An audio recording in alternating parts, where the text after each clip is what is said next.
Hi, it's Monday, March 8th, 2010. I'm Nancy, your Monday vlogger on Recipe for Weight Loss.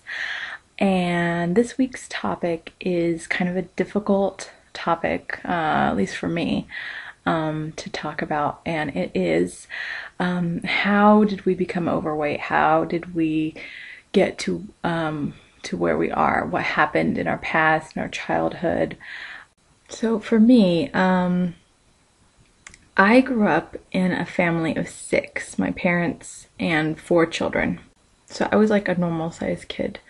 When I was about, I don't know, 7 or 8, maybe 5, 6, 7, 8, one of my younger brothers started showing signs of just being a little bit different. And we later found out that he was autistic. Took a lot of trips to the doctors and a lot of medications and tests and a whole bunch of, just there. We just, as a family, we all went through a lot before we even found out what it is that he had, and it was difficult. It was really, really difficult. And I think that every single person in my family, as a result, suffered in one way or another. For me, it was eating. I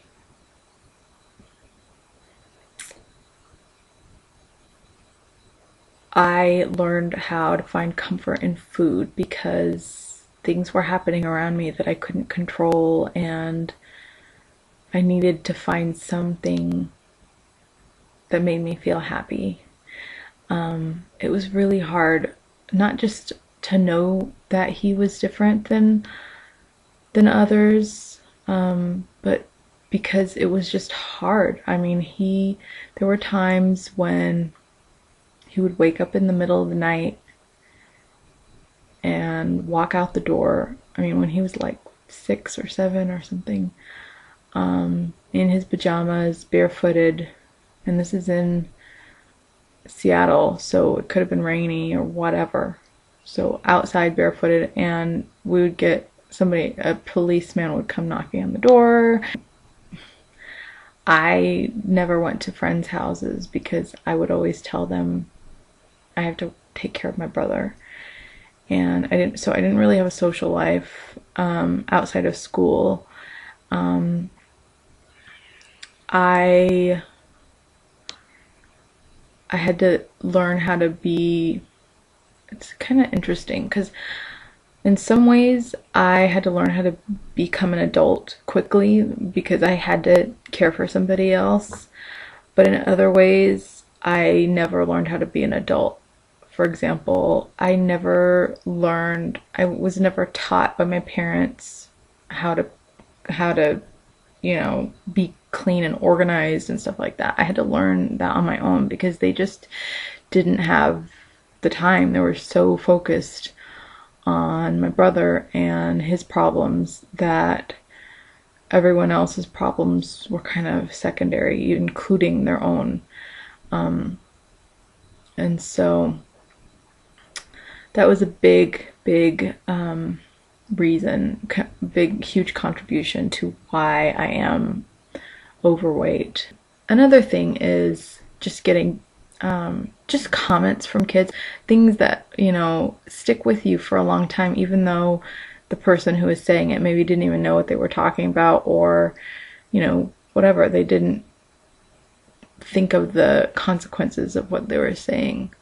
For example, in PE, I remember I had to run, and this kid turned around and heard me panting because I was going, after the run, because I was just trying to catch my breath. And they're like, oh, well, that means that you are out of shape. And I was just like, I don't even know what out of shape means. I was in 4th grade, maybe 5th grade. I don't know. I didn't even know what that meant. But then after I understood what it meant, I was like, wow, I guess I'm just not really an athletic person. I also joined a basketball team when I was in the 5th grade because I was good at shooting baskets. But I didn't know the rules of basketball. I didn't know how it works. Like, I knew that I enjoyed shooting the basketball in the hoop. And so the coach told me what to do, and she told me block this person. So I was blocking somebody from another team, and I was like doing this. This girl turned to me. She's like, "What are you doing?" And I was like, "I don't know. I thought I was doing what I was supposed to be doing." And I didn't know why she was telling me that, and it made me feel like I was doing something wrong. And it just, those kind of comments that I received from people made me feel like I wasn't built to be athletic. I wasn't built to be, you know, a basketball player or a runner or whatever. Like, they knew something that I didn't know. They had this secret that I didn't know, or something that they were born with that I wasn't born with. And so I grew up kind of feeling like, well, then I must be something else. I'm good at art, so that must mean that that is, you know, where I'm gonna excel. And so I shied away from anything athletic. And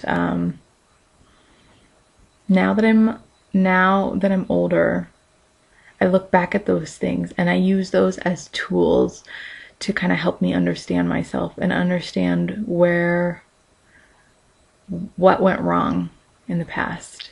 And I relate those to situations that happen now. My brother he's doing better. He's happy. He's in a group home with other kids like him, and we visit him a lot. He's where he's safe, you know, safer, and there's somebody watching him 24 hours a day, which my parents couldn't do.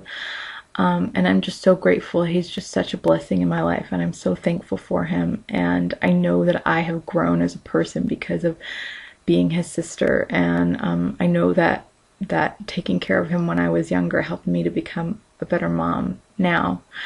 And I'm just so grateful. He has such a special place in my heart. And so today, as an adult, I look back at those moments and those situations, and it helps me to be able to overcome those problems now. So that's all I have to say. There's a lot more, but I think that's enough. I've exceeded my time limit. Tomorrow is Marianne, and she is going to tell you her story. And I'm excited to hear everybody's stories this week, because I think it's going to help us all to just grow and to become better and stronger women. So thank you so much, and take care, and talk to you soon.